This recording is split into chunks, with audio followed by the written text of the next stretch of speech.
Upland has made a number of changes regarding treasure hunting in the metaverse, and I'm here to tell you about those changes and how this can affect the metaverse in the long run. If you're unfamiliar with treasure hunting, there's a link in the description below that can teach you all about it.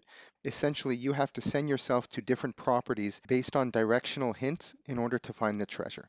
That treasure will either have UPX or there is an approximately 5% chance of you finding Spark in these standard treasure hunts. There is the classic standard treasure where you get one free spawn a day and you have 5 minutes to find the treasure. In addition to that, there are a number of competitive treasures, those being limited, exclusive, and rare treasures. Here you can even see, based on the city, the history of treasures. You can scroll through the history and see, for example, here this purple limited one, the winner won 256 UPX, exclusive won 8,000 UPX, and you can continue to scroll down and see not only how much was won, but also how long it took them to find the treasure. We can also see that there are these blue spark up treasure hunts, and these sparked up treasure hunts are only during Spark Week.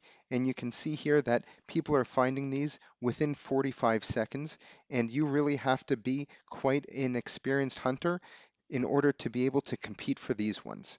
Now, the biggest change that Upland has done regarding treasure hunting in the metaverse, they have limited the number of cities where these limited, exclusive, and rare treasure hunts are occurring.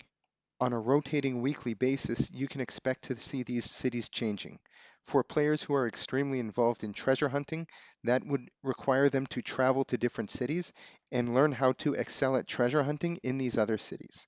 A second thing that Upland has done is reevaluate the payouts at some of these treasures. If I go ahead and spawn my free treasure of the day, we can see here that I can win anywhere from 120 to 3,300 UPX if I find this treasure within 5 minutes. Now, as I mentioned, there's an approximately 5% chance that I will get Spark and not the UPX, but the majority of the time I will actually only find this 120 UPX. If I have to factor in the send fees and maybe if I spawn some additional treasures that will cost me some UPX just to spawn them, I might just be breaking even on a lot of these treasures. The players who spend the most time treasure hunting will most likely be the ones affected by this change.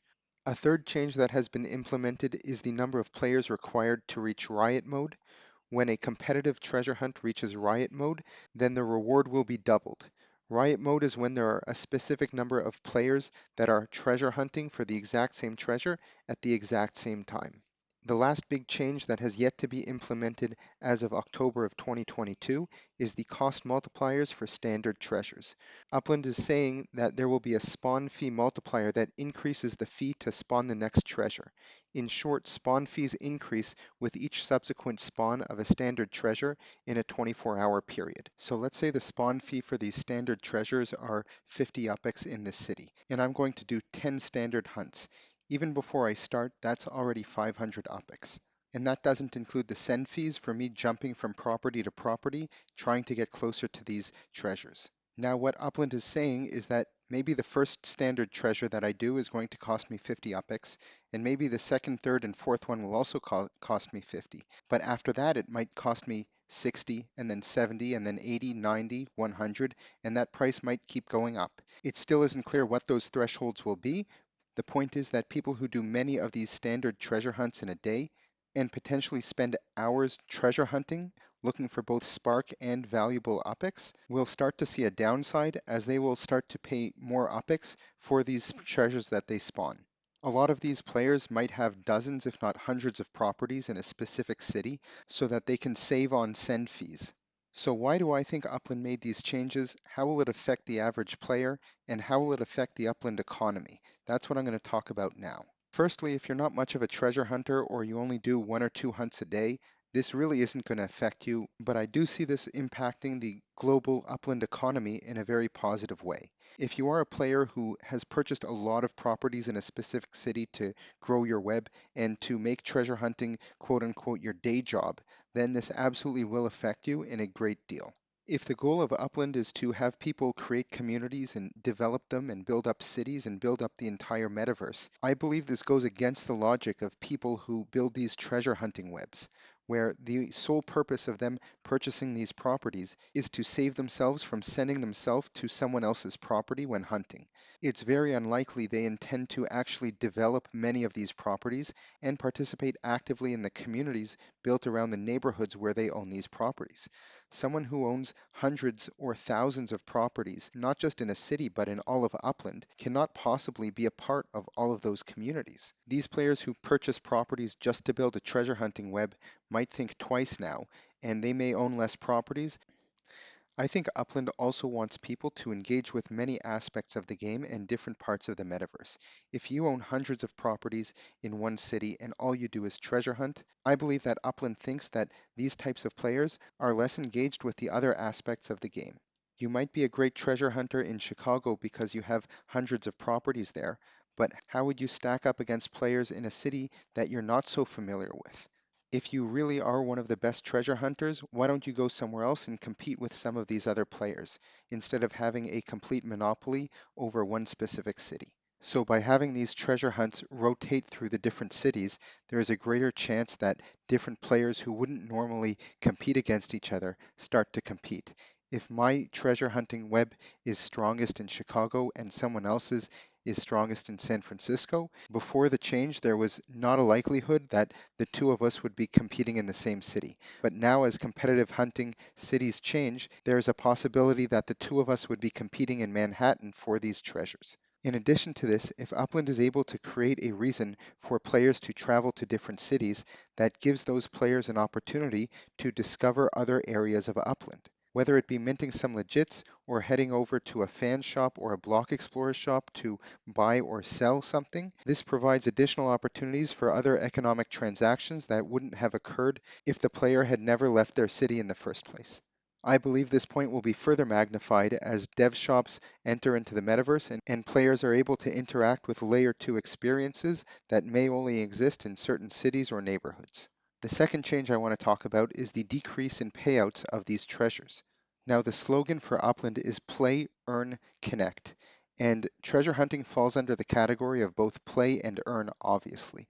If we look at the play aspect, we're looking at these types of mini games that exist, and treasure hunting was the first, and now we have racing coming as the second. It still isn't 100% clear exactly how the racing rewards will work, but we do know that there is an earning element to car racing. Now, this is just my theory, but if we look at the status of Upland today, and there are X number of UPICs being paid out on a monthly basis or a weekly basis, or however you want to look at it, and all of this is coming to pay out for all these treasure hunting rewards. When we look at another mini game coming in, and there are two different games that are also going to be paying out rewards, it could make sense that the amount of rewards that are being paid out is the total that Upland wants to give on a monthly basis. So if today all of those rewards are going to treasure hunting, then maybe in the near future, when these racing rewards come out, the total payout has to be split between everyone who's treasure hunting and everyone who's racing. So I think that this decrease in rewards could be in preparation for additional rewards benefits coming soon through the racing aspect of Upland. Now, even with this decrease in rewards, there are still going to be people who are experts at treasure hunting or just really enjoy it, and they are going to continue to do so. But I think for the casual player, they might try and do a little bit of racing, a little bit of treasure hunting, and a little bit of everything that Upland has to offer, and that's okay.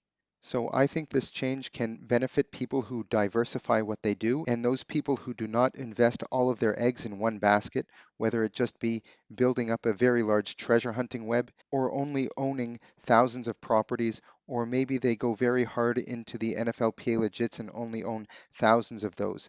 I think people who are able to diversify the things that they do in Upland will be the ones who are least susceptible to some of these changes that Upland might be implementing. We also can expect that in the future, the property earnings will decrease. So if you are very heavily invested in properties, you should probably take that into consideration in your medium and long-term strategies as to what you plan on doing when these earnings decrease once again. To summarize, when Upland created this game, I don't think they ever expected anyone to own thousands of properties in a single city in order to save themselves cents on treasure hunting. These players are able to hunt for hours on end, earning lots of UPX and lots of Spark. When we talk about building up the metaverse and building communities, I personally don't know how much treasure hunting contributes to that. I understand the importance of treasure hunting and that it does add value to the game. And currently, in the first couple of years of Upland, there really wasn't anything else to do in the game aside from property trading and treasure hunting. So I absolutely understand the people who have been doing this and have been building these webs.